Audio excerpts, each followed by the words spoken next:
Salutations, bienvenue dans DCP, du ciné et des potes.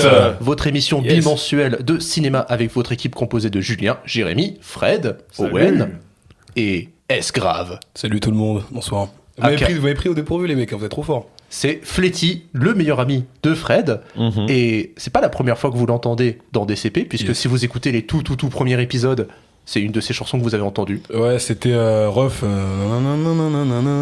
La couleur du deuil est dans ma peau. Après, je voulais les paroles. Et voilà, il nous fera un petit showcase On est parti. à la fin de Pour l'émission. annoncer le prochain projet qui arrive, les gars. On est en pleine période des Césars et des Oscars, ça fuse d'annonces, de nominés et de rattrapages, mais en attendant, il continue d'y avoir des films qui sortent au cinéma. Au programme Hamnet de Chloé Zhao, Le Mage de Kremlin d'Olivier Assayas. En rattrapage, Jérém est allé voir depuis quelques temps Gourou et sera accompagné de Fletty pour la critique. Sir. Moi, je suis allé voir l'adaptation d'une BD très chère à mon cœur et Fred est allé voir beaucoup de trucs bizarres. Beaucoup de... Oh, bizarre. Oui. C'est Fred. Oui. Et en deuxième partie, on a le Joker de Julien, et c'est tout, parce que mine de rien, on va passer en revue pas mal de films de l'actualité. Alors, il me semble que Gourou, il est sorti dans la semaine, du coup, le mercredi. Bon, on est jeudi, il est sorti hier. Ouais, ok, bon, bah, d'accord. C'est dans Moi, l'actu. je l'ai vu le dimanche avant-première avec Yann Gosselin, le réalisateur, qui a dit quelques petits commentaires, donc je pourrais dire des petits trucs intéressants. Fred, à ce sujet. Jérém aussi l'a vu dans des conditions particulières. Ouais. Ah, Mais nous y reviendrons parce que le premier film dont on va parler, c'est une adaptation du roman de Maggie O'Farrell, Hamnet. Donc c'est un film qui imagine le parcours fictif de William Shakespeare et de sa femme, et d'une tragédie familiale qui lui inspira Hamlet. C'est surtout un film porté par son duo d'acteurs, Jessie Buckley et Paul Mescal. J'ai vu un paysage, des océans, Vous avez des jumeaux, ma fille. des contrées inexplorées. Que voudrais-tu faire, Hamnet? Je serai un des comédiens de papa. Seras-tu brave? Oui, Seras-tu brave? je suis très brave. Angleterre 1580, un professeur de latin fauché fait la connaissance d'Agnès, jeune femme à l'esprit libre. Fascinés l'un par l'autre, ils entament une liaison fougueuse avant de se marier et d'avoir 3 enfants. Tandis que Will tente sa chance comme dramaturge à Londres, Agnès assume seule les tâches domestiques. Lorsqu'un drame se produit, le couple, autrefois profondément uni, vacille. Mais c'est de leur épreuve commune que naîtra l'inspiration d'un chef-d'œuvre universel. En vrai, Hamlet, qui a déjà vu une adaptation complète de Hamlet? excellente Non. question. Non, moi j'en ai jamais vu. Non, j'ai vu. Il y en a pas mal en plus. Hein. Othello, les Macbeth, mais j'avais pas vu Hamlet. Il y a même Kurosawa qui avait fait une adaptation d'Hamlet. Ouais, j'ai même vu le truc des Simpsons. Après, j'ai envie de te dire, le Roi Lion est une forme d'adaptation d'Hamlet. Hein. Tu m'as piqué ma blague. Mais ouais, en soi, Hamlet, genre, même si c'est un récit, genre, être ou ne pas être, telle est la question, genre... En fait, on a tous vu des mèmes de ça. Voilà, mais genre, le récit complet de Hamlet, genre, on n'en a jamais été... C'est comme l'Odyssée. Hein. Tout le monde connaît plus ou Oui. moins les événements, mais pas tout le monde l'a lu. C'est un peu pareil avec Hamlet. Ouais, comme disait J'ai Julien, en fait, l'impression, le Roi Lion, du coup, effectivement, je pense que tellement de récits se sont inspirés de Hamlet que finalement on connaît tous l'histoire, quoi. Ouais, on la connaît tous indirectement. On en a vu toujours des inspirations à droite et à gauche, donc. Finalement, t'as pas vraiment besoin de connaître Hamlet, puisque la transcription que t'en fait le film est liée à cette origin story, donc au drame que vont vivre les personnages dans le film. Donc il n'y a Qui est- vraiment pas besoin de connaître la pièce de théâtre. qui est totalement fictif, du coup. C'est fictif totalement ou il y a une part de vérité Ouais, ce que je comprends pas quand t'as dit fictif, c'est-à-dire parce que C'est moi, adapté pour d'un moi, roman, mais... Et il me semble que le roman est 100% fictif, hein. Ah, c'est 100% Oui, Te oui. semble ou t'es sûr? Mais je parle du roman, l'adaptation c'est une qui a fiction, fait ça. là le film de Chloé Zhao ou la pièce en Bah, elle-même. le roman de Maggie O'Farrell. O'Farrell, paru en 2022, que c'est une adaptation... Enfin, que c'est une fiction absolue. Ah, donc ça a jamais arrivé. Shakespeare n'a jamais vécu dans la forêt avec cette femme, avec 3 enfants, etc. Non, Attention. l'histoire n'est pas vraie. Pas de fake news. Mais non Bah non, Paul c'est- Mescal, c'est pas Shakespeare. Non. Putain. Bon, du coup, le film, en fait, depuis tout à l'heure, on tourne en rond, mais le film, Oui. vous l'avez aimé ou pas, vous? Vas-y, Jérémy. Techniquement parlant, il est quasi irréprochable, mais alors qu'est-ce que ça manque de rythme? Ça va? Ouais, je suis d'accord aussi. C'est un peu. En fait, moi, c'est trop pathos pour moi. Paul Mescal, je l'apprécie bien dans le film, même si bon, je trouve que c'est toujours Paul Mescal. La seule réussite pour moi dans le film, c'est Jessie Buckley. Pour le coup, qui mérite vraiment toutes ses nominations, etc. Mais je trouve que le film, moi, m'a pas. C'est trop pathos. C'est trop dans le.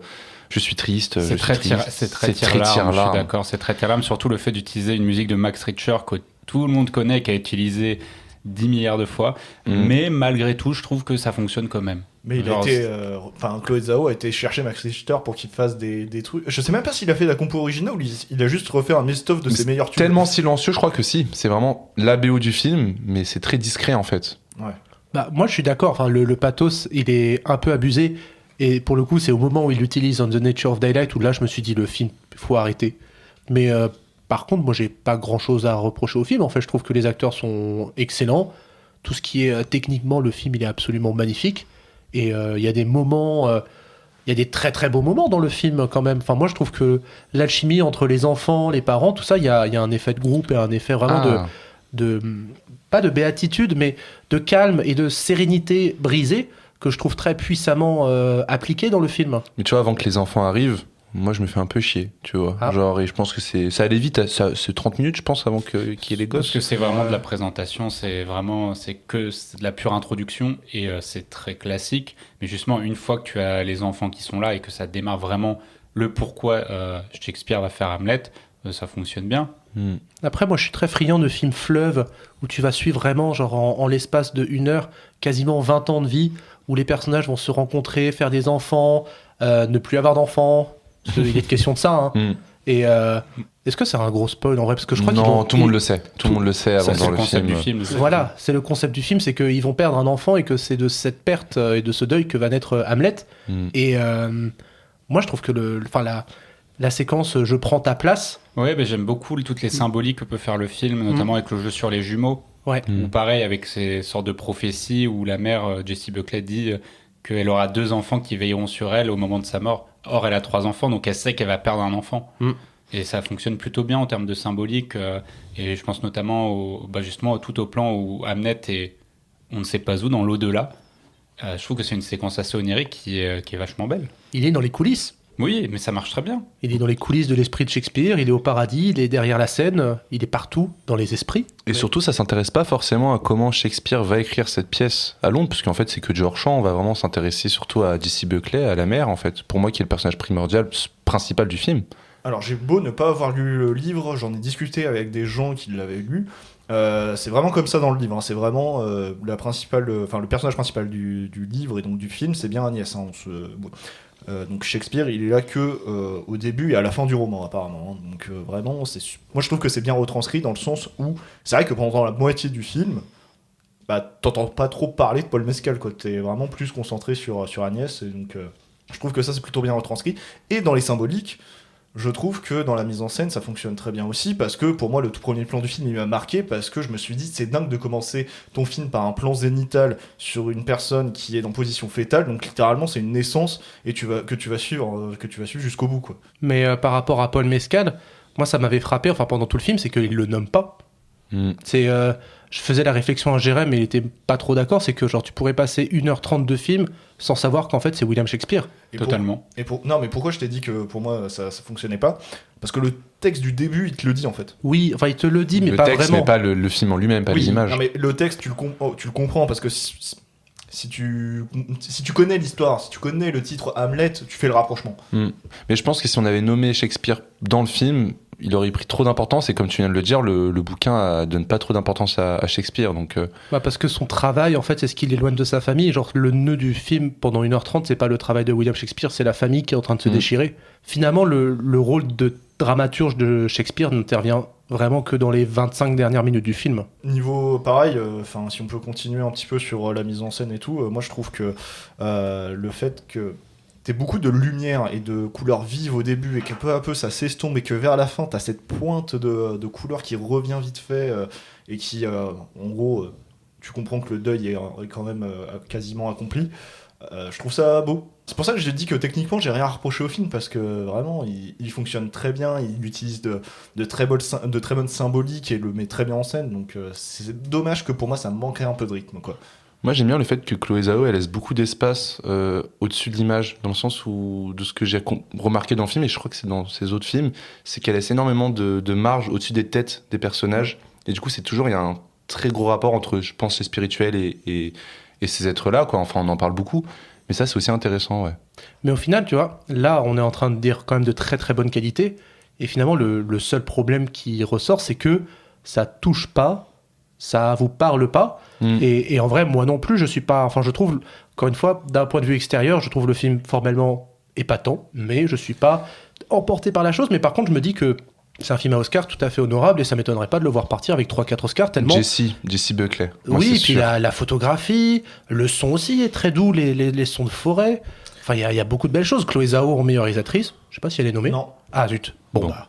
Mais le pathos, c'est ça le problème. C'est que soit tu y adhères et du coup ça te touche et ça te marque émotionnellement, et si tu rentres pas, c'est là où tu sens que ça tire trop et que ça veut trop te faire tirer les larmes, et c'est là où tu peux déprécier le film. Mais moi, je veux dire, ça me touche, mais je sens que c'est artificiel. Ça me touche parce qu'au bout d'un moment, quand tu mets une musique à fond et comment tu filmes l'émotion, forcément, ça te provoque quelque chose, mais c'est quelque chose... c'est naturel, c'est organique, en fait. Mais tu sens que c'est artificiel. C'est-à-dire que forcément, tu as une musique, ça va te mettre des frissons, mais c'est qu'ils sont pas naturels. Enfin, ils sont naturels, justement, mais tu les ressens pas au fond de toi, tu les ressens parce qu'on te les impose. C'est ça qui est dommage. Donc le défi du film, ça aurait été de, par exemple, la dernière séquence, la faire sans la musique, il joue pour beaucoup dans qui pour moi, il joue pour beaucoup dans l'émotion que ça veut transmettre. Moi, ça a marché sur moi, Max Richter, je connaissais pas du tout. En fait, moi, je pense que j'ai dû vivre des moments de cinéma avec Max Richter sans vraiment le nommer. Et la première fois que je l'ai nommé, c'était avec The Last of Us. Vous vous rappelez l'épisode de Frank et Bill. Ouais. Et oui, non, sa musique est très cinématographique, ça marche super bien. Donc t'es touché parce que c'est la musique de Max Richter. Tu vois, c'est ça qui est dommage. Oui, c'est-à-dire que la musique pourrait sublimer la scène, mais c'est plutôt l'inverse qui se produit. Elle devient principale, en fait. Ouais. C'est que la musique prend trop de place, et puis de toute façon, à partir du moment où tu entends les 3 premières notes du film, tu lèves un peu les yeux au ciel en mode « Ah, trop facile !» C'est ça, In the Nature of Daylight, c'est vraiment trop facile. Parce que cette musique, elle a été utilisée dans d'autres films, du coup parce que Premier Contact, c'est vraiment... Du coup, mon premier contact avec cette musique, la fin du film est sur cette musique, et c'est un peu pour ça que le premier contact, ça m'avait marqué, parce que la musique de fin, j'étais en mode waouh. Mais déjà la fin en général, mais en plus avec la musique. C'est surtout qu'elle est utilisée partout sur les réseaux sociaux. C'est un peu comme la musique d'Interstellar. Dès qu'il faut une musique émotion, c'est soit Hans Zimmer, soit Max Richter. Genre quand tu regardes les vidéos compilations des plus grandes performances d'acteurs, ils aiment bien mettre ce titre-là. Et il me semble, alors je suis pas sûr de mon affirmation, mais il me semble que c'est une composition faite pour la série The Leftovers. Oui, Max Richter a fait la série. Alors celle-là, je savais pas, mais oui, c'est vrai qu'il fait la BO de la série. Il fait la BO de la série, ça c'est sûr. Oui, ça c'est sûr, mais je suis pas sûr et certain de ton affirmation. De toute façon, le meilleur titre de Max Richter, c'est November. Non, c'est Love Song. November. Ok. On est parti sur un bon débat. Non, j'ai gagné. Écoutez, moi, rapide et efficace. J'ai pas plus de choses à dire sur Hamnet. Je trouve le film formellement épatant, et s'il gagne 3-4 Oscars, je suis ok. Peut-être trop formel, justement. Trop formel, trop facile, mais très efficace. Ce qui est curieux pour une réalisatrice qu'on a saluée en 2021 pour Nomadland, que j'ai pas vu, mais qui était très singulière quand c'est apparu. Mais est-ce que c'est peut-être pas, je te coupe, mais peut-être que c'est vu qu'elle est passée par les Marvel avant, c'est un peu comme une sorte de retransition pour revenir au cinéma d'auteur. Ah mais clairement. Je pense, parce que en vrai, c'est fait bouffer par la machine Marvel, c'est dommage. Pourtant, les Éternels, moi j'aime bien. Hein. Ouais, mais... c'est vrai. Moi, je suis curieux de voir ce que ça donne, les Eternals. Après, faut savoir que Chloé Zhao, pour Marvel, elle a juste fait Eternals, qui était, on va dire, une sorte de renouveau un peu dans la cinématographie de ce que faisait Marvel. Bon, le film n'a pas trop plu au grand public. Mais mine de rien, en fait, je dirais plus son hors-piste, c'est vraiment le Marvel, mais sinon Chloé Zhao, c'est vraiment sa came, tout ce qui est un peu cinéma d'auteur, etc. Bah oui. C'est beaucoup de liberté à ses acteurs, même laisser les moments de caméra respirer, c'est-à-dire les gens qui marchent. Ouais, mais je suis curieux de voir les Eternals, de voir si elle arrive à insuffler un peu dedans de ce qu'elle fait, en fait. Non ? C'est sûr que quand tu vois des plans super cutés de base dans un Marvel et que t'as un plan qui respire et que tu vois des plans qui respirent dans un Marvel, c'est vrai que ça change et que ça fait du bien. Okay. C'est pour ça que j'avais beaucoup apprécié les Éternels quand c'était sorti, même si c'était pas l'avis du grand public. Hamnet, c'est bien, mais ça ne restera pas dans la postérité. Oh, peut-être, selon toi. À voir. Selon les récompenses aux Oscars. Je pense que, en attendant, dans les 4-5 films que j'ai vus de 2026, c'est le meilleur que j'ai vu. Okay. Après, on est fin janvier. On est vraiment fin janvier, gros. Oui. Écoute, il faut commencer quelque chose. C'est sûr. Alors, Hamnet, c'est un budget de 35 millions de dollars pour environ 43 millions mondial actuellement, et dont environ 18,1 millions aux États-Unis. Et pour sa première semaine en France, qui était celle du 21 au 27 janvier, il a fait 151 660 entrées. C'était le troisième des nouvelles sorties de la semaine, derrière Le Mage du Kremlin et Primate. Hamnet, je crois que c'est le film, on était les 4 sans Fletty à l'avoir vu. À vrai dire, il n'y a pas de film qu'on est tous les 5 à l'avoir vu. Par contre, Le Mage de Kremlin, Fred, Julien, personne ne l'a vu. Ah, flemme. Désolé, j'ai eu la flemme. Comme je te comprends. Vous avez eu raison. J'ai eu des avis un peu avant en fait, et je me suis dit bah j'irai pas voir le Est-ce film. que vous avez lu le roman du Non, Another et Polly franchement, ou... après avoir vu le film, j'ai envie de le lire parce que je me dis c'est pas possible quoi. Parce que c'était récompensé le roman pour le coup. Ouais, bah, j'ai envie de C'était le prix lire de l'Académie française, c'était il y a 2 ou 3 ans je crois.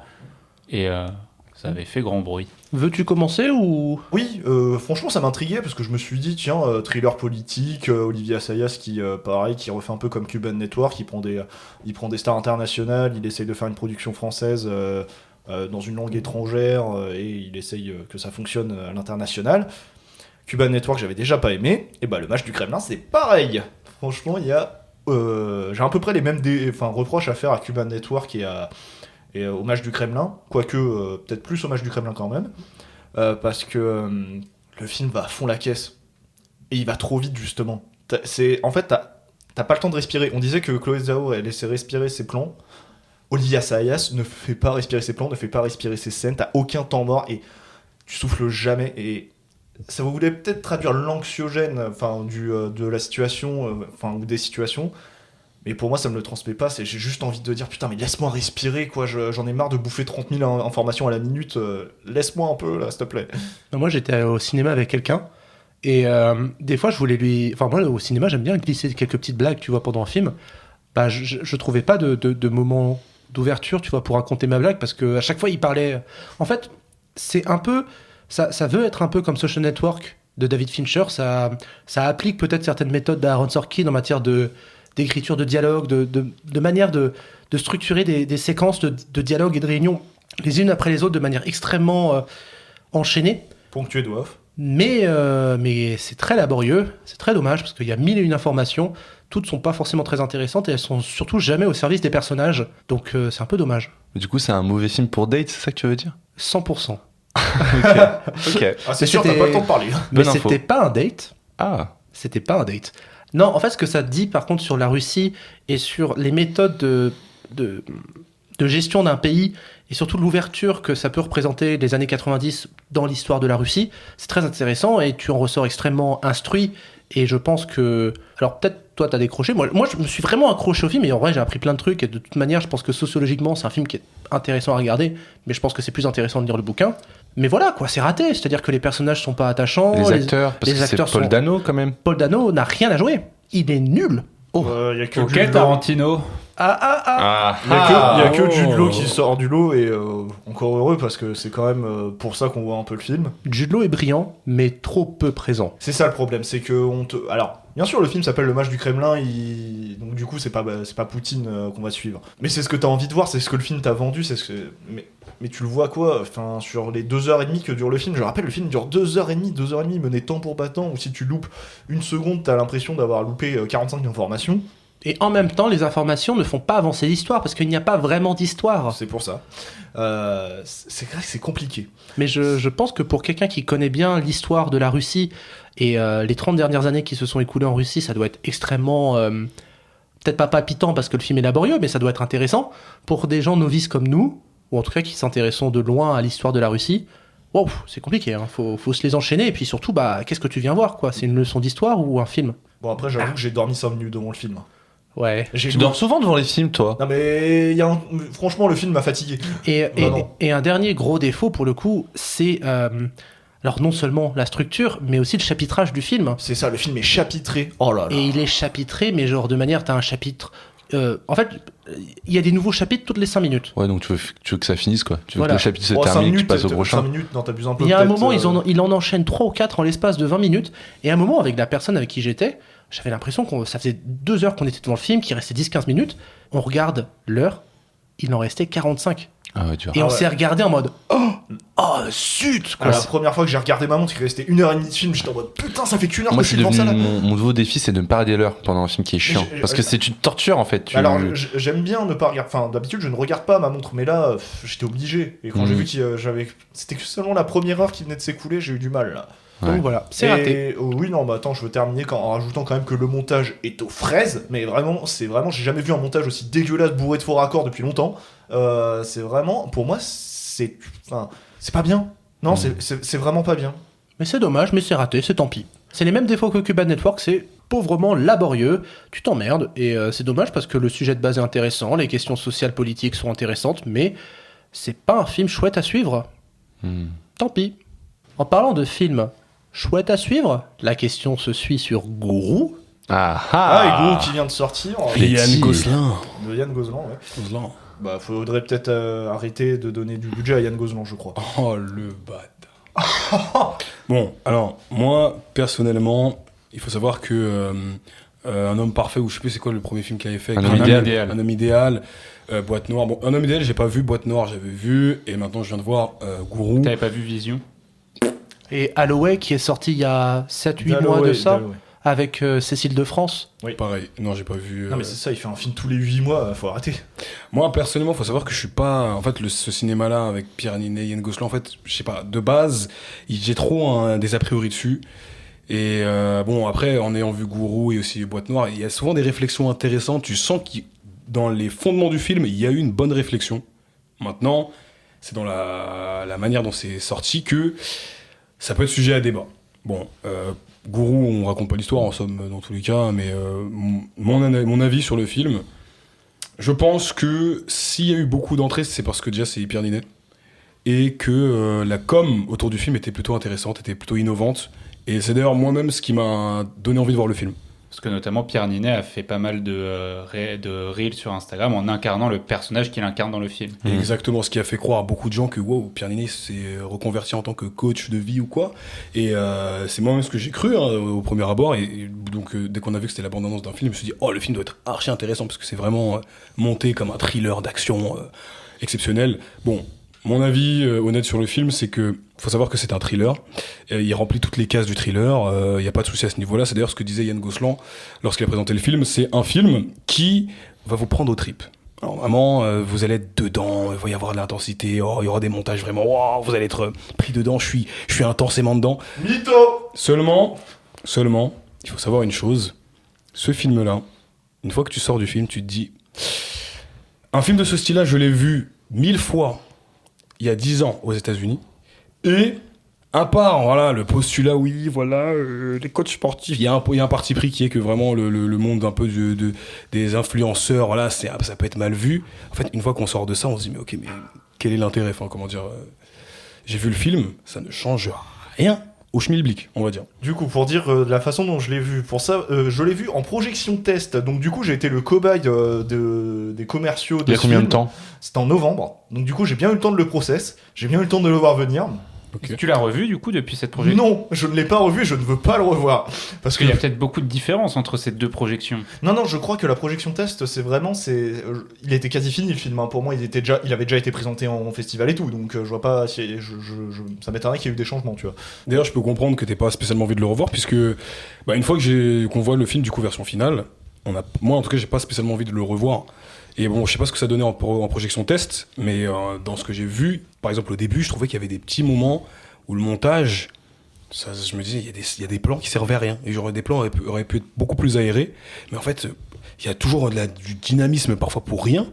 Limite, ce qui pourrait même donner des faux raccords, il y en a, ça se voit dès le début, dès la première scène où Pierre Ninet est là et il fait son speech, etc. Il y avait des scènes de trop, je trouvais.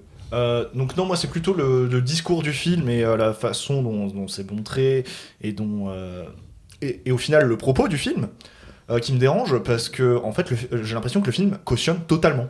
Parce que quand tu vois les bandes annonces, t'as plutôt l'impression que c'est l'inverse. Oui, mais sauf que non, le film fait une énorme connerie selon moi.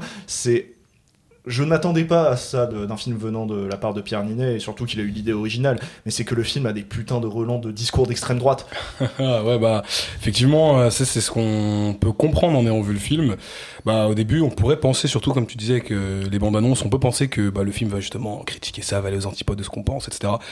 Malheureusement, en fait, c'est ça que je disais à propos du propos du film. À terme, on se rend compte que du coup, le film va clairement dans le sens l'État doit entre guillemets encadrer toutes ces choses.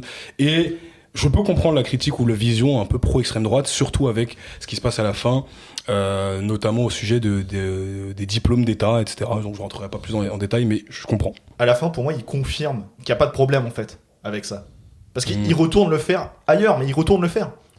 En fait, ce qui s'est passé dans le film, ça n'a eu aucun impact, alors que pourtant, toute la fin se veut comme un thriller un peu paranoïaque sur les derniers quarts d'heure. En fait, à la fin, non. le public, j'aime le public m'aime, donc je vais continuer à le faire malgré tout ce que ça a pu engendrer dans ce film, toutes les actions. Je dis pas ce qui se passe, malgré que l'avertissement, fasse un gros spoiler, l'avertissement CNC. Il y a une séquence qui est réussie pour moi dans le film. Je vais pas dire ce qui se passe, mais C'est laquelle concrètement? ça implique. Bah non, je vais trop en dire sinon. Mais pour moi, il y a qu'une seule scène de réussite du film, et encore heureux que celle-là soit réussie, parce que s'il avait foiré celle-là, le film aurait eu aucun impact sur moi. Parce que moi j'ai besoin de voir au clair. Est-ce que c'est une scène qui implique un véhicule C'est une scène qui implique pas une moto, non, ça implique Batman 2 personnes dans un appartement. Est-ce que c'est vers la fin cette scène? Non, c'est au milieu à peu près. D'accord, ok, je vois. Peut-être elle y est pas, hein. C'était un projection non, test. je vois très bien de quoi tu parles. Pour moi, c'est la seule scène qui fonctionne. D'accord, oui. Oui, en soi, je peux comprendre. Bon, en ayant vu le film, je dirais que, voilà, en fait, on voit l'idée derrière, ce qu'on veut montrer, ce qu'on veut mettre en avant, et surtout l'idée de base qui vient de Pierre Ninet, je sais pas si vous le saviez ça, mais de base, le film a été conçu sur une réflexion que Pierre Ninet avait eue par rapport aux orateurs modernes. Donc au début, il avait des réflexions sur ceux qui gèrent des séminaires, etc. Puis après, ça s'est axé sur les coachs de vie qu'on peut voir actuellement sur les réseaux. Et je trouve que le film met beaucoup ça en avant. On voit le parti pris. On voit un peu ce côté un peu divin, littéralement le film s'appelle Gourou, mais le côté un peu de diviniser ces gens-là, ces individus. Et effectivement, il y a certaines scènes où je trouve que, au lieu qu'elles réussissent, je trouve qu'on sent l'idée de base. On voit où ils veulent en venir. C'est pas quelque chose qu'on ressent, mais on voit plutôt le brainstorming de base, en fait. On sent la morale, en fait. C'est ça, exactement. En fait, il y a trop d'idées. Il y a trop de trucs que Yann Gozlan voulait mettre ou que Pierre Ninet voulait mettre au scénar. Il y avait trop d'idées, donc du coup il n'y a aucune qui est développée, et donc du coup rien ne fonctionne selon moi.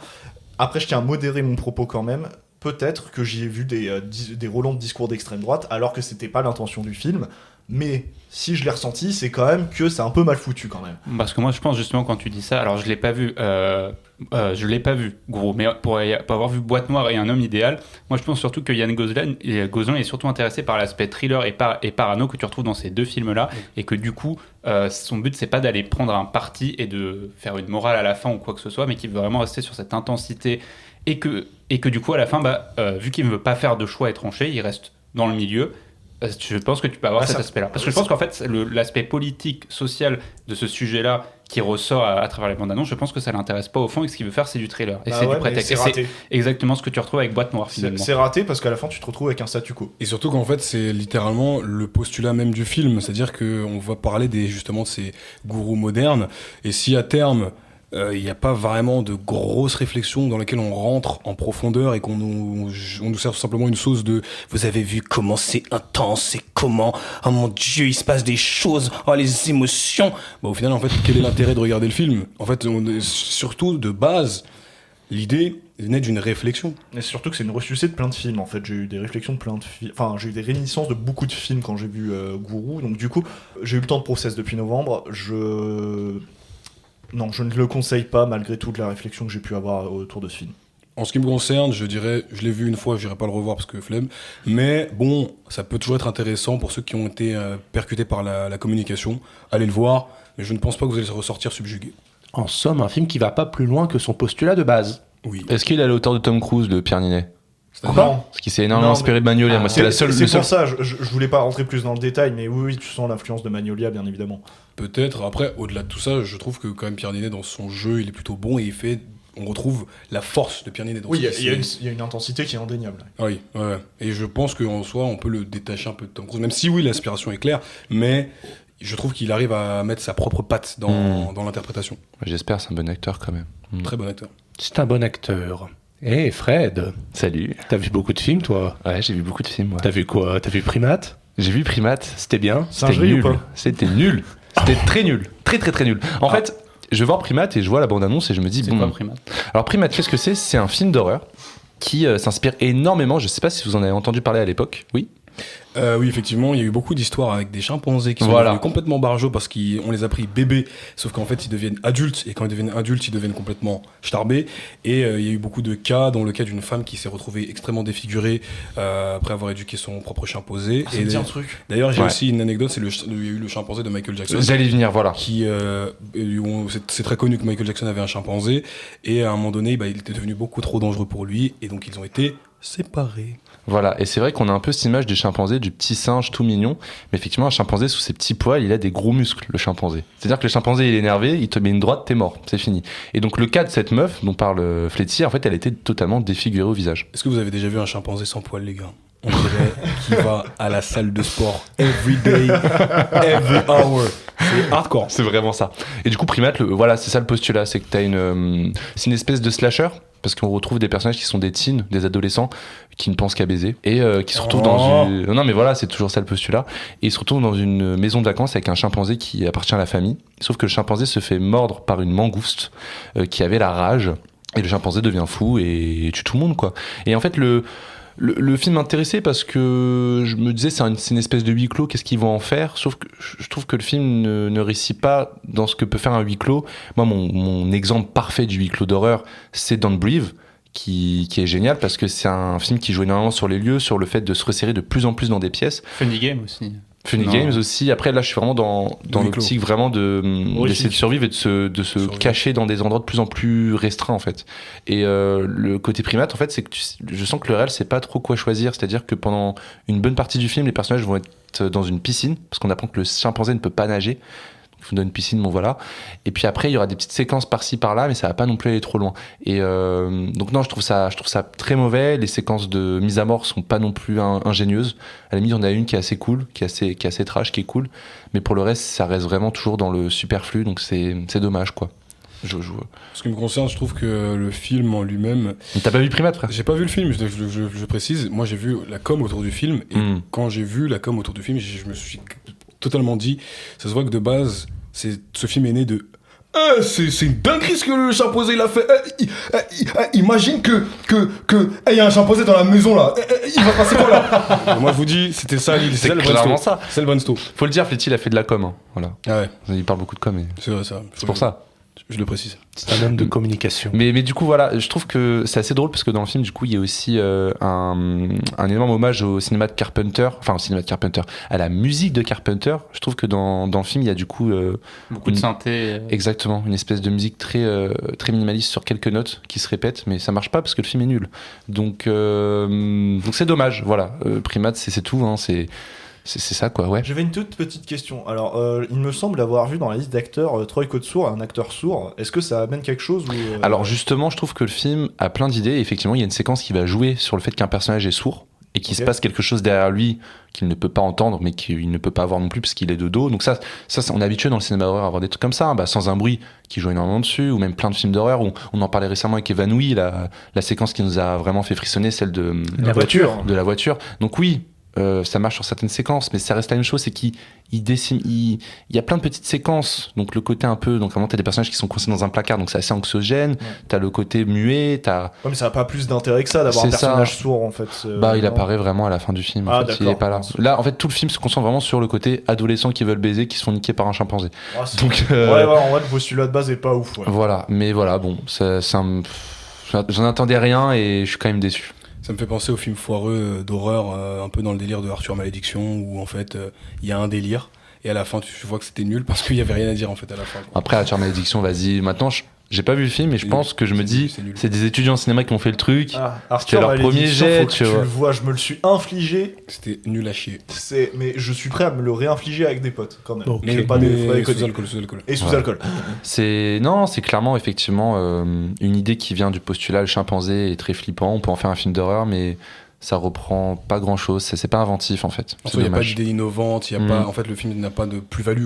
Non, c'est ça. Ça a juste surfé sur ce fait divers. Ouais, non, mais clairement ça, mais non, ça va pas plus loin. C'est dommage. Triste, hein. Bon, bah, à mon tour de parler d'un film que j'ai vu tout seul. Oh. Je suis un garçon qui a grandi de ses 8 à 18 ans avec pour BD préféré les légendaires. Oh. Et qui, quand a vu le premier design du film, s'est dit. C'est vrai que ça faisait. Moi, ça m'a rébuté. Et après, j'ai vu le trailer, j'ai fait. trailer qui passait en boucle à l'UGC avec la musique de Narnia. Et du coup, je suis allé le voir Day One. Bon, ouais, ça va. Mais du coup, c'est une synthèse des albums, c'est un préquel, c'est quoi? Non, tu reprends le postulat de base, c'est-à-dire que c'est des héros qui, en affrontant leur pire ennemi Darkell, ont brisé la pierre de Jovenia et ont ramené tout un univers de fantasy, tous les personnages dans cet univers-là, à l'état d'enfant. Physiquement, ils restent adultes. T'as des gens qui fêtent leurs 53 ans dans des corps d'enfants.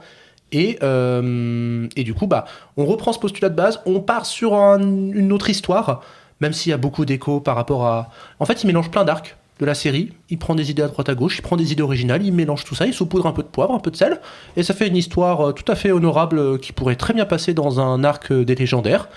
C'est bien. Enfin, non, c'est pas bien. L'animation, moi, c'est ça qui Alors, me... l'animation, c'est curieux. C'est curieux parce que sur le plan... Quand il est question de créer des environnements, des architectures, des paysages, le film est une dinguerie. Par contre, quand il est question de faire des chara-design, c'est atroce. En fait, c'est marrant, les plans d'ensemble sont magnifiques, les plans rapprochés sur les personnages sont dégueulasses. C'est ça qui me... Donc c'est très dommage, surtout que tout le monde l'a dit, le film aurait dû être en 2D, clairement la 3D là c'est très mauvaise idée. Mais bon, les couleurs sont pétillantes et puis surtout la musique est magnifique. La musique est vraiment de très très bonne qualité et en vrai c'est pas très bien, c'est pas mauvais, c'est ok. J'ai une question. Est-ce que tu aurais pu apprécier le film si les designs des personnages étaient beaucoup plus fidèles et beaucoup plus proches à la BD de base? Et surtout si le film était en 2D? Oui, je pense. D'accord. En fait, je pense que si le film était un peu plus péchu visuellement, parce que là, des fois, on dirait un dessin animé Tefou. Ouf. Mais tu vois, moi c'était exactement l'esprit que j'avais quand j'ai vu les images. J'ai fait, mais en fait, c'est les dessins du matin, t'es fou. C'est ça. Exactement ce que je me suis dit aussi. Ça aurait été une série d'animation Tefou, j'aurais trouvé ça excellent. Mais tu vois, vraiment excellent, sauf que là, on est un film au cinéma. Faut en envoyer. C'est un petit peu dommage, mais toutefois, t'allais dire un truc, Julien ? Non, parce que du coup, quand tu parlais justement de ces dessins, je me demandais c'était quoi le public visé par le film. Alors, ça, c'est un des grands drames de cette bande dessinée. Parce que c'est ça, tu me dis des dessins t'es fou, mais du coup, ils visaient un public vraiment, c'est 8 ans. En fait, légendaire, ça a commencé en 2014, ça s'est fini en 2022. 2004. Oui, pardon, ça a commencé en 2004, ça s'est fini en 2022, et Patrick Sobral, en milieu de série, a été très intelligent et a compris que le public qui, comme moi, avait découvert la série vers ses 8 ans, passé le tome 10, 11, 12, commençait à avoir 14 ans, il a décidé de radicalement changer le ton de sa série, et quand j'étais adolescent, c'était ma série préférée, parce que ça s'adressait pile poil à son public. Il avait exactement compris le ton qu'il devait adopter. Il avait commencé à ajouter des intrigues plus complexes, des enjeux dramatiques, et les personnages étaient vraiment développés de manière très intelligente. C'est très enfantin les premiers tomes de mémoire. Même dans le design des personnages, c'est très gentillet. À partir du tome 9, mec. Ouais, après le cycle, c'est le cycle d'Anatos, Anatos, qui est absolument génial. Et très sanglant de mémoire. Oui. Et à partir du tome 18, Patrick Sobral s'est repaumé parce qu'en fait, il savait plus à qui s'adresser, parce qu'il s'est rendu compte que le public de ma génération commençait à devenir un peu trop adulte pour ses enfanteries, et le public jeune, c'était un peu trop sombre et dark pour ce que c'était. Et donc le film a un peu le cul entre les deux chaises. Il veut s'adresser à un nouveau public plus jeune, mais en même temps, nous on est là, nous les fans qui avons 25 ans aujourd'hui. Donc il essaye de nous caresser dans le sens du poil. De temps en temps ça marche, de temps en temps ça marche pas. Par contre, juste je finirai avec une touche d'espoir. Ça veut faire une suite, et surtout, la BD française, on a des trucs très très lourd, tu vois. On a L'Anfeuse de Troie, on a Silage, on a eu Moebius, ne serait-ce que ça. On a un bagage culturel de bande dessinée. T'as Loisel. Voilà. On a eu, les BD franco-belges, passons, mais genre on a eu des trucs comme 13, tout ce que fait Jean-Claude Van Damme, non. Jean Van Damme, qui a fait l'incroyable Torgal, qui a fait Largo Winch, mais les adaptations de Largo Winch, c'est pas ça. Bref, on a un bagage culturel français de bande dessinée qui est incroyable. Adaptons-les. Et si ce film-là peut un petit peu... il n'est pas excellent, mais si ce film-là peut être la petite souris qui cache la montagne derrière, pourquoi pas. Voilà, donc allez voir les légendaires, poussez ce genre d'initiative en France, parce que peut-être qu'un jour on aura une adaptation de L'Anfeuse de Troie, ce serait vraiment très bien, voilà. Qui connaît en BD, hein. Bah ouais, j'ai une période BD, j'ai complètement arrêté d'en lire, mais la dame du CDI au lycée et au collège, elle me connaissait. Hein. Il te reste 2 films, mon ami. Il me reste 2 films. Je commence par lequel ? Celui que tu veux. Je vais commencer par Dreams de Michel Franco. Michel Franco, j'en avais entendu parler il y a 2 ans avec Memory, dans lequel jouait Jessica Chastain. Moi j'adore Jessica Chastain, donc j'étais assez curieux. J'ai regardé le film juste avant de voir Dreams, Et puis c'est, qu'est-ce que je peux dire de Dreams, c'est plutôt cool. Michel Franco, il a l'habitude, lui en général dans ses films, il s'intéresse énormément au couple et au couple toxique. Il va souvent mettre en relation deux personnages qui se projettent l'un l'autre, des choses qui peuvent les amener à souffrir. Dans Memory, par exemple, le titre du film parle de l'histoire d'un homme qui en fait peu à peu perd la mémoire, ne se rappelle plus vraiment de ce qu'il a fait la veille, donc qui est sous la tutelle de son frère, face à Jessica Chastain qui elle a subi des agressions sexuelles dans son enfance et qui en fait ne sait plus vraiment si ses souvenirs sont réels ou si ça a été justement créé par ses traumas.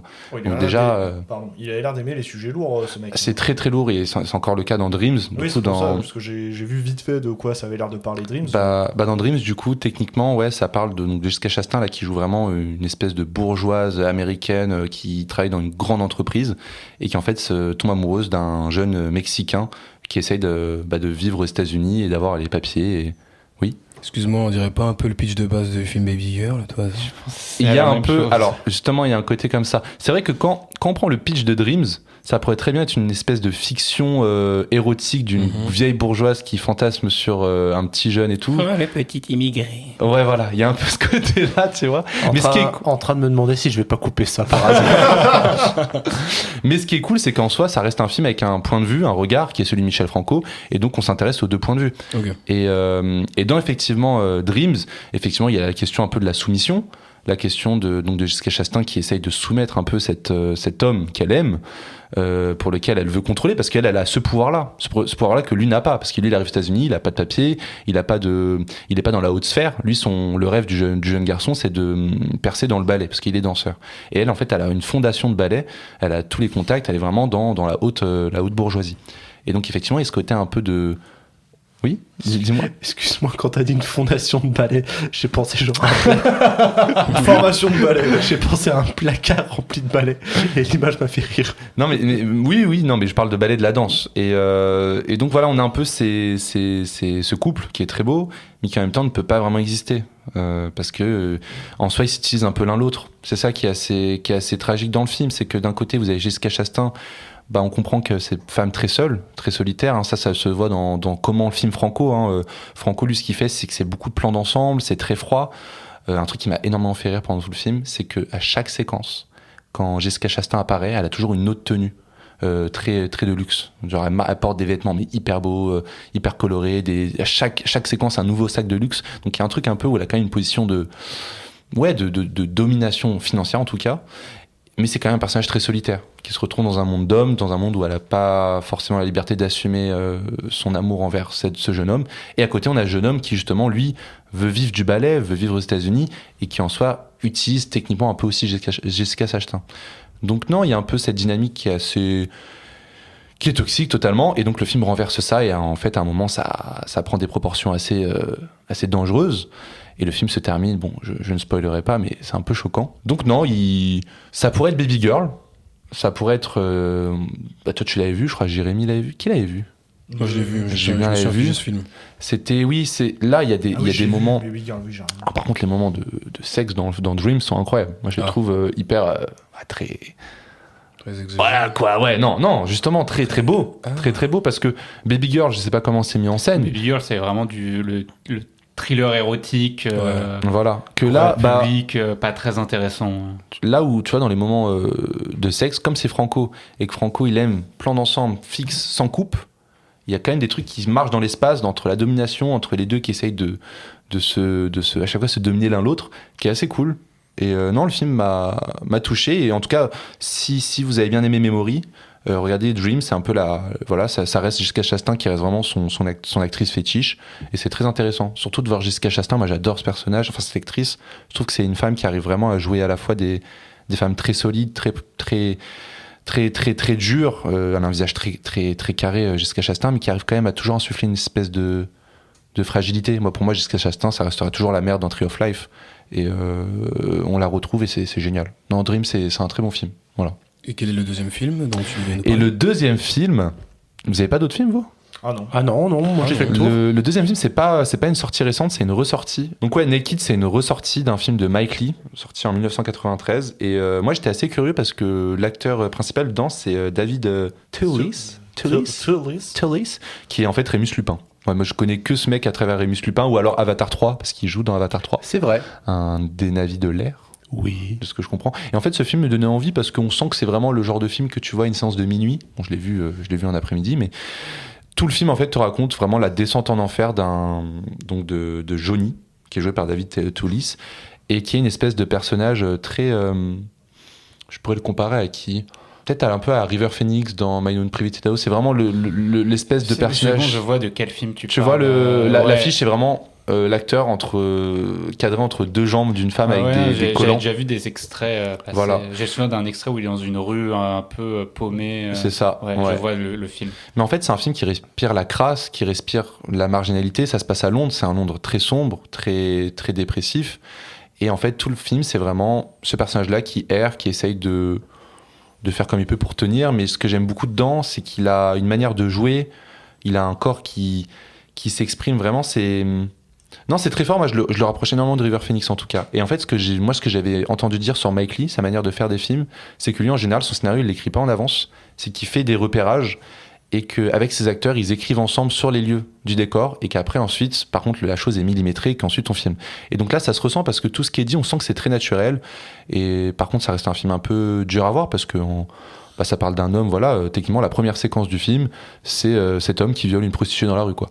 Donc c'est pas du tout le film très joyeux, mais c'est un film qui peut toucher par le nihilisme, par ce personnage qui est très lucide et qui en même temps est perdu. Et ça, c'est très fort dans le jeu de l'acteur. C'est une espèce de contradiction. T'as un mec paumé, presque SDF à la rue, qui se cache derrière son intelligence de lire tellement de livres qu'il a une énorme connaissance, mais en même temps qui est paumé, en fait, et qui est marginalisé.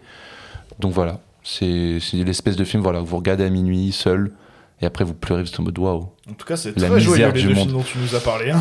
Ouais. C'est vrai que c'est pas les films les plus colorés. Mais Naked à voir, je pense, pour cet acteur-là. Et je crois que c'est après ça justement, il a un peu été connu en Angleterre. Donc, à voir pour ça. Tu peux redire la date de ce film? 1993. Ah oui, d'accord. Et Mike Leigh, du coup, il est sorti il y a 2 ans un film que j'ai pas encore attrapé. C'était Deux Sœurs, qui avait l'air génial aussi. Et pourquoi ça s'appelle Naked? Tout simplement parce que, voilà, en fait, il met à nu tous les comportements, toutes les dérives, en fait, sexuelles de personnages, en fait. Tu peux redire la date du film, s'il te plaît? 1993. Est-ce que tu peux la redire en français-belge? 1993. Ouais. Ok. Genre, c'est un meilleur belge que toi. Oui. Est-ce que t'as fini avec ton film? Bah oui. Ok. Joker. Comme ça, direct, pas de transition. Joker. Okay. Je suis pas un homme de Trouver une transition. transition entre Naked et le Joker. Julien, tu vas te mettre à nu. Non, ça ira.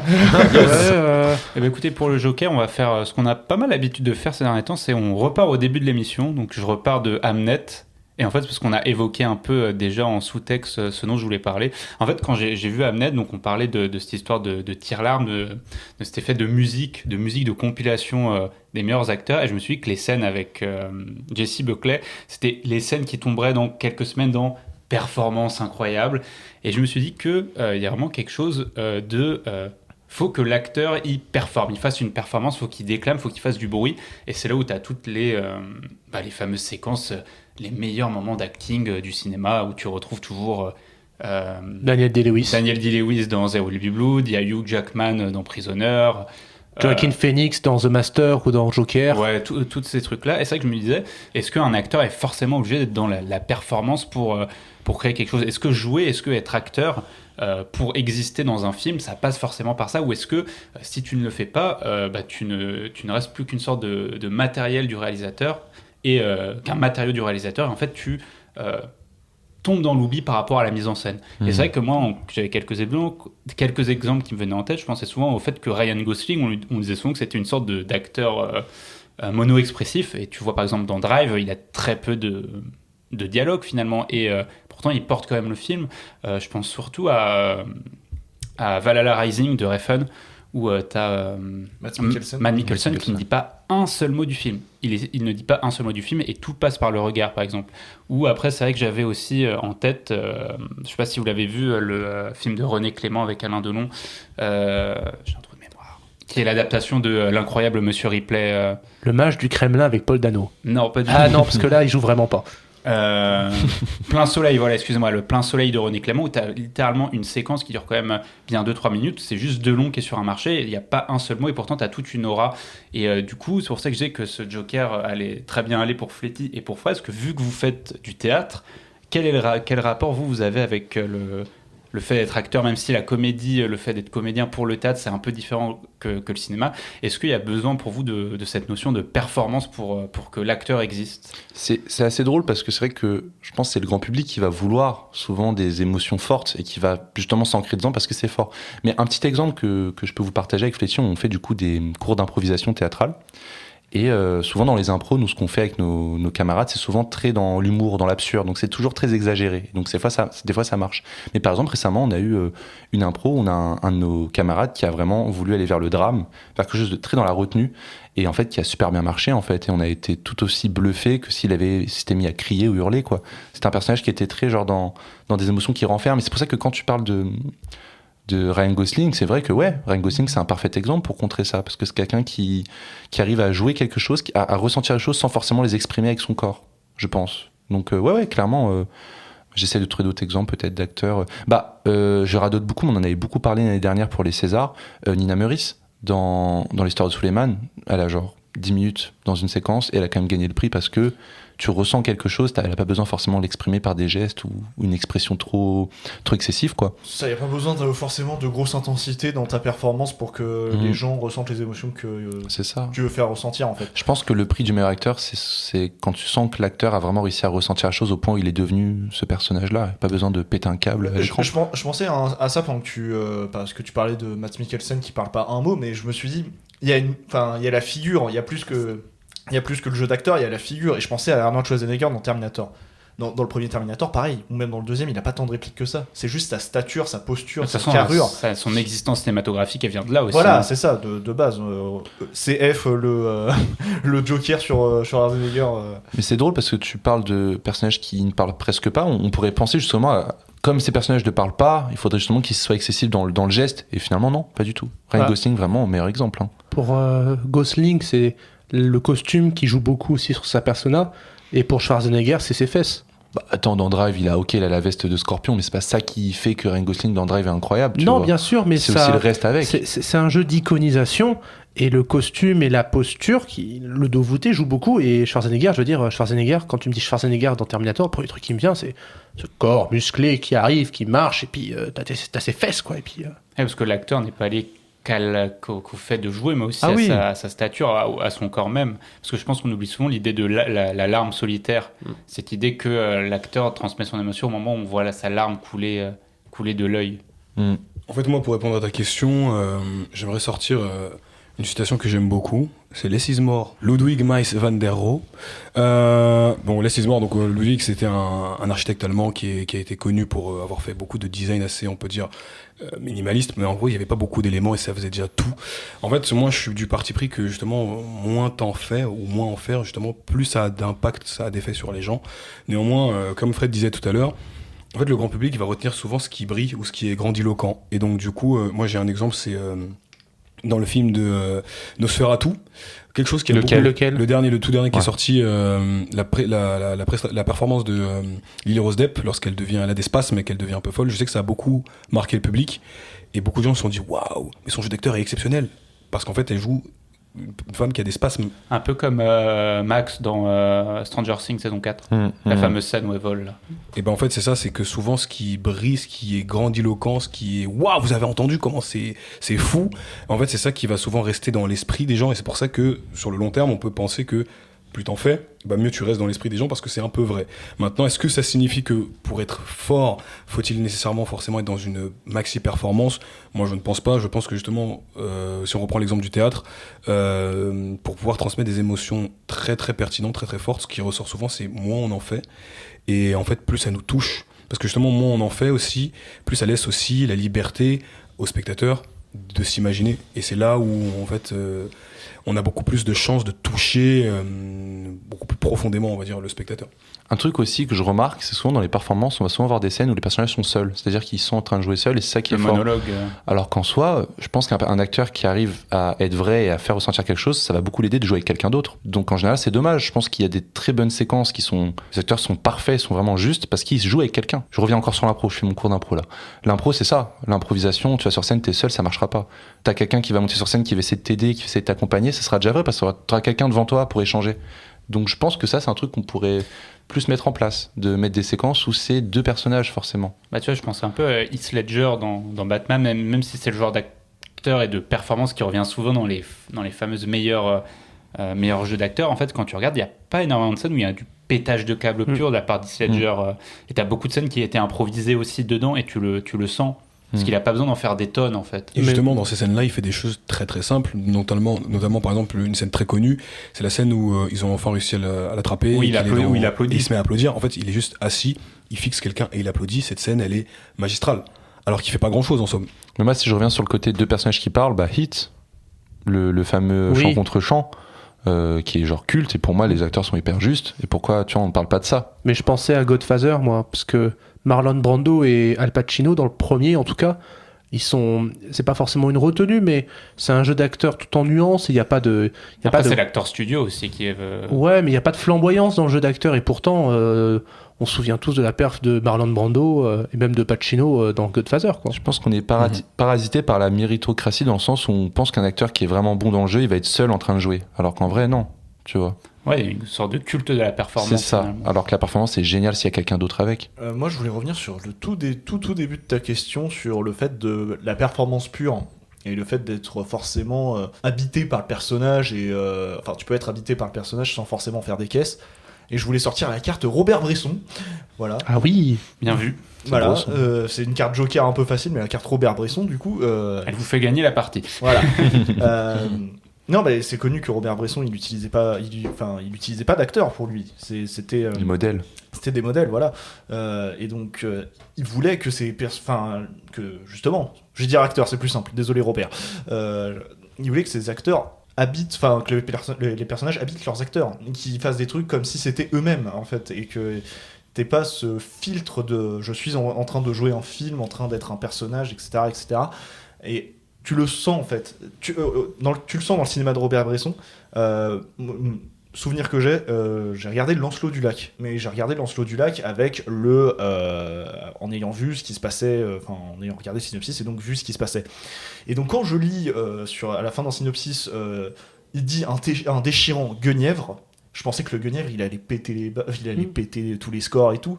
Non, c'est tout en retenue, mais pourtant ça fonctionne tout aussi bien. Et qu'est-ce que c'est beau. Je crois qu'on est d'accord que Bresson aussi, il faisait beaucoup répéter ses acteurs, non? Il y avait C'est énormément ça. de prises, je crois, et Oui. Finalement, toi, tu peux bifurquer pour aller vers Kubrick. Kubrick est connu pour avoir mais un nombre de fois des scènes, et l'acteur s'oublie au bout d'un moment. Bresson, c'était pour que ça devienne mécanique et que ça soit naturel. Ah, c'est un Oui, automatisme. puis- Voilà, que ça devienne un automatisme. Puis Bresson, c'est peu de dialogue, même les visages, il s'en fiche. Ce qui l'intéresse, c'est le geste et c'est le naturel du geste. Alors que Kubrick, on a tous en tête Nicholson dans Shining. Tu vois, c'était aller pousser les potards à fond dans les crispations des visages des acteurs. C'est pas du tout le même but. Ouais. Non, mais c'est intéressant. Performance de l'acteur. Est-ce que aussi une performance de l'acteur, ça peut avoir une importance par rapport à même, non pas à un personnage avec qui il parle, mais une action ou quelque chose qu'il va voir dans le film, tu vois aussi? Là, je reviens, j'en parle tout le temps, mais Haneke, grand Haneke, où on a énormément de plans où c'est des personnages qui réagissent à une situation et qui sont dans une espèce de jeu très très paralysé en fait, et qui marche super bien aussi. Donc tu vois, il y a plein de contre-exemples dans des performances qui n'ont pas besoin d'être grandiloquentes. En tout cas, je trouve ta question très pertinente puisque, paradoxalement, aujourd'hui, on est dans une ère du divertissement où les gens sont beaucoup à la recherche de l'authenticité ou de la vérité, et que, en fait, aujourd'hui, on est à travers les réseaux sociaux ou autre chose, on est souvent parasité par du surjeu ou du surplus, et quelque part ce qu'on appelle la vérité ou quelque chose qui est beaucoup plus proche du naturel, c'est ça qui va beaucoup plus marquer les gens. Et je rebondis un peu sur la réflexion par rapport à Bresson. Je vais faire une parenthèse très rapide, c'est que effectivement la répétition, je dirais même la surrépétition, développe des habitudes, et c'est pour ça que du coup dans le jeu ça va paraître beaucoup plus naturel puisqu'il y a eu beaucoup de répétitions derrière. parce que c'est limite devenu quelque chose qui est mécanique, quelque chose qui est dans le comportement. Donc bref, je pense que pour moi une bonne performance, c'est avoir un équilibre entre justement le jeu, être précis dans son jeu, parce que être précis c'est aussi feindre le naturel, et en même temps aussi être sincère, être authentique, parce que forcément quand on joue et qu'on est faux, ça se sent. Et lorsqu'on essaie de trop montrer, de trop faire sortir une émotion, bah pareil, ça aussi, ça se ressent. Une technique qu'avait eu David Lynch, j'ai trouvé ça super intéressant. Je crois que c'était dans Mulholland Drive, il y avait un personnage qui n'arrivait pas du tout à jouer sa scène. Et dans cette scène, je crois qu'elle était debout et elle bougeait. Et ce qu'il lui a dit, il a dit écoute, non, on va arrêter là, ça marche pas. Je veux que tu t'assoies sur le canapé, tu mets tes mains, tu bloques tes mains en fait en dessous de tes jambes et tu joues. Et en fait, en l'immobilisant, elle est parvenue à faire quelque chose qui était beaucoup plus correct et plus fort. Donc ouais, clairement, minimalisme peut aider. Le minimalisme. Je terminerai en disant less is more, mes amis. Less is more. Less is more. Les 6 morts? Less is more. Ah, parce que je me demandais, mais qui sont les 6 morts? Venez, on termine le podcast. Bah merci les gars, merci Julien pour... Très beau Joker. Ouais. Que tu vas donner, hein? À Fletty. C'est plus ton tour. Tu le donnes à Fletty? Moi, je suis chaud, moi. Il fait partie des CP maintenant. C'est quoi le Joker?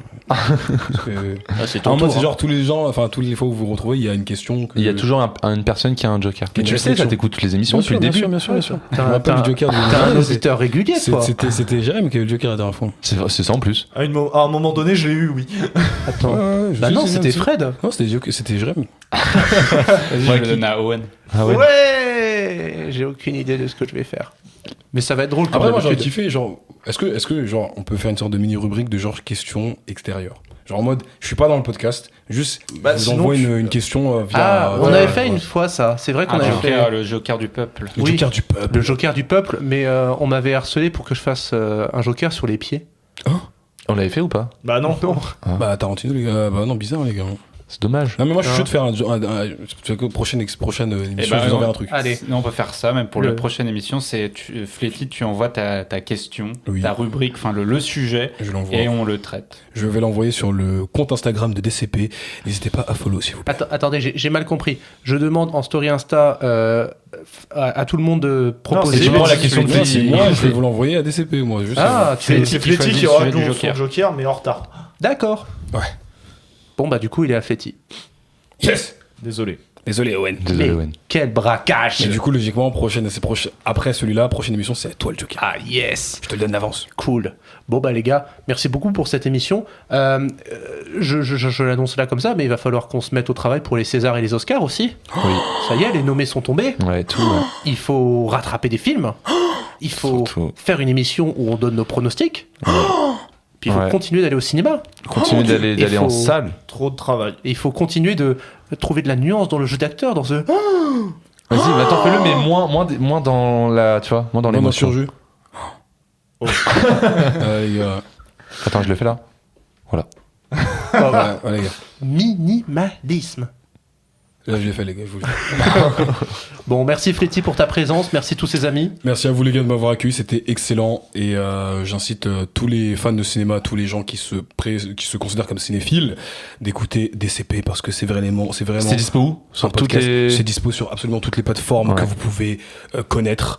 Lesquelles Spotify, Spotify, Deezer, Napster, YouTube, je crois aussi, non YouTube aussi, mais également Apple Music Et Ok. TikTok. Et TikTok. et TikTok aussi. Et Insta. Et Instagram. Et voilà. Et pas Facebook. Tu crois qu'on a 40 ans? Et ben justement, vous toucherez des cibles en vrai si vous faites des trucs sur YouTube. Ouais, je sais. Faudrait reconnecter Facebook. Mm. À dans 2 semaines, les amis. À dans 2 semaines. Ciao. DCP du cinéma et des potes.